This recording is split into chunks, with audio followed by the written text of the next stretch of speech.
अस्सलाम वालेकुम नाजरीन, मोहम्मद सगीर IRC के प्लेटफॉर्म से आज आपकी खिदमत में हाज़िर हूँ। और आज की जो हमारी ये वीडियो है ये बेसिकली बेस्ड है कि हमारी साइकोलॉजिकल जो सेहत है या ज़हनी सेहत को कैसे इम्प्रूव किया जाए और अपनी शख्सियत को कैसे मज़ीद बेहतर किया जाए ताकि जो करैक्टर रिफाइनमेंट है वो हमारे लिए बहुत आसान हो जाए। तो इस सिलसिले में आज हम कुछ पॉइंट्स डिस्कस करेंगे और कुछ पैटर्न्स भी डिस्कस करेंगे कि हमारी कुछ हैबिचुअल पैटर्न्स जो हैं वो किस तरीके से हमारी जो ज़हनी सेहत है उसे इम्पैक्ट करते हैं। और ये जो हैबिचुअल पैटर्न्स हैं ये हमारा एक बाकायदा पैटर्न बन जाता है जिससे हम अपनी रोज़मर्रा की जो स्ट्रेस, एंग्जाइटी, प्रॉब्लम्स, टेंशन्स जो हैं उन्हें हम डील कर रहे होते हैं और इन पैटर्न्स को हम कोपिंग मैकेनिज़्म भी कहते हैं। और ये जो कोपिंग होती है ये दो तरह की हो सकती है। एक कोपिंग जो है जिसे हम कहते हैं मैलएडैप्टिव कोपिंग मैकेनिज़्म और सेकंड जो है वो एडेप्टिव कोपिंग मैकेनिज़्म है। बेसिकली ये दो मुख्तलिफ तरीके हैं। जब भी कोई परेशानी या कोई प्रॉब्लम हमारे सामने होती है, अब उस प्रॉब्लम को सॉल्व करना, उस पर रिएक्ट करना, हमारी जो साइकोलॉजिकल फंक्शनिंग है वो उस पे बेस्ड होती है कि हमने कितने अच्छे से उस प्रॉब्लम को सॉल्व किया है या कितने अच्छे से उस प्रॉब्लम को डील किया है, फेस किया है। अगर आपकी जो ये डेली बेसिस पे इंगेज होने के तरीके ये मैलएडैप्टिव हैं तो इससे आपकी ज़िंदगी में रोज़मर्रा की जो लाइफ में है उसमें प्रॉब्लम्स आना शुरू हो जाएंगे और ये प्रॉब्लम्स आहिस्ता आहिस्ता ग्रेजुअली आपको साइकोलॉजिकल इलनेस की तरफ लेके जा सकते हैं और आपके जो डेली कन्फ्लिक्ट्स हैं वो क्रॉनिक कन्फ्लिक्ट्स और सिविरिटी में एक डिज़ीज़ के लेवल पे जाके एक डायग्नोसिस को मीट कर सकते हैं। तो इसलिए ज़रूरी ये है कि हमारी जो अपनी कोपिंग स्किल्स हैं उनके बारे में हमें एक एनालिसिस होना चाहिए, हमें मालूम होना चाहिए कि मेरी स्पेसिफिक जो कोपिंग मैकेनिज़्म है वो किस तरह के हैं।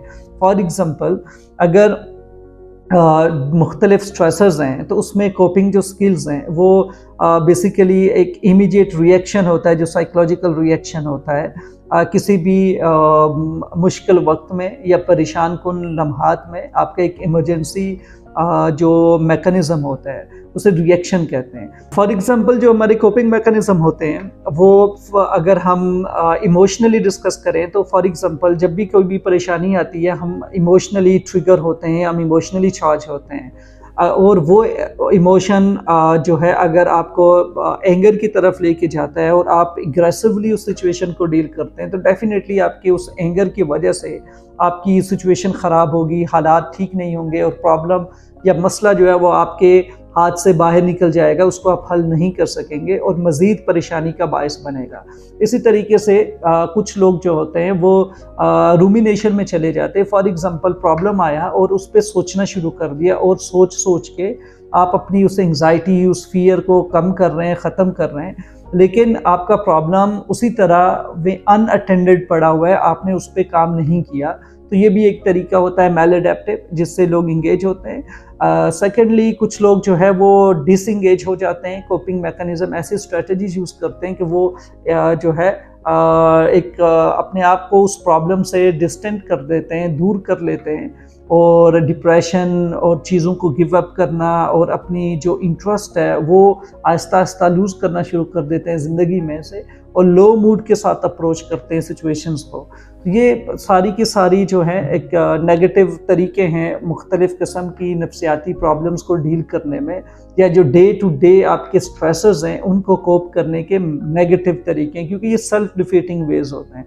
इससे नुकसान अल्टीमेटली आपका ही हो रहा होता है और आप अपनी सेहत को इम्पैक्ट कर रहे होते हैं। इसके बरक्स कुछ ऐसे स्ट्रेटजीज़ होती हैं जो कि बड़ी इफ़ेक्टिव होती हैं और वो आपको आपकी ज़िंदगी में आगे बढ़ते रहने में आपके लिए मददगार साबित होती हैं। तो ऐसी स्ट्रेटजीज़ में जैसे अगर आपकी इमोशनल एंगर मैनेजमेंट बहुत अच्छी है, आप इजीली डिस्कनेक्ट हो सकते हैं अपने इमोशन से और सिचुएशंस को बड़े अच्छे से डील करते हैं विदाउट गेटिंग इनटू एंगर।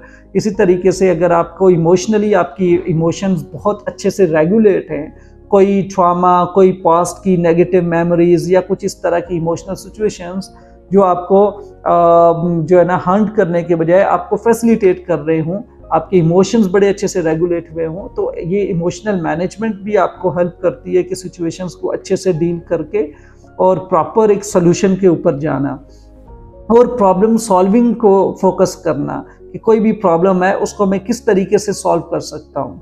और इसी तरह से जो प्रॉब्लम सॉल्विंग स्किल्स होती हैं, ये प्रॉपर एक लर्नेबल स्किल्स होती हैं जिसमें आपने अपनी प्रॉब्लम्स को सॉल्व करना होता है और सॉल्यूशंस को माइंड में रखते हुए हर प्रॉब्लम को उसी तरह से आपने उसके साथ इंगेज होना होता है।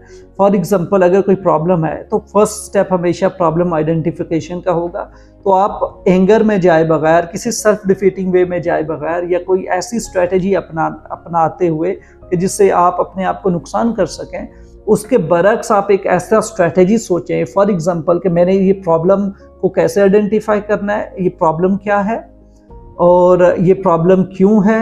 फिर आप उस प्रॉब्लम का जो आइडेंटिफिकेशन के बाद उसके सॉल्यूशंस की तरफ जाना है आपने, और आप पहले से ही प्रिपेयर होंगे, सोल्यूशन ओरिएंटेड होंगे, क्योंकि जब आप प्रॉब्लम सॉल्विंग को फोकस करते हैं तो आप उसका सोल्यूशन ओरिएंटेड आपकी एक मेंटल एटीट्यूड होता है। तो आइडेंटिफिकेशन के बाद आपने फ़ौरन उसके डिफरेंट अल्टरनेटिव्स जो है ना उनको ब्रेनस्टॉर्म करना है, सोचना है ऐसे मुख्तलिफ तरीके जिससे आपको लगे कि ये मसला हल हो सकता है।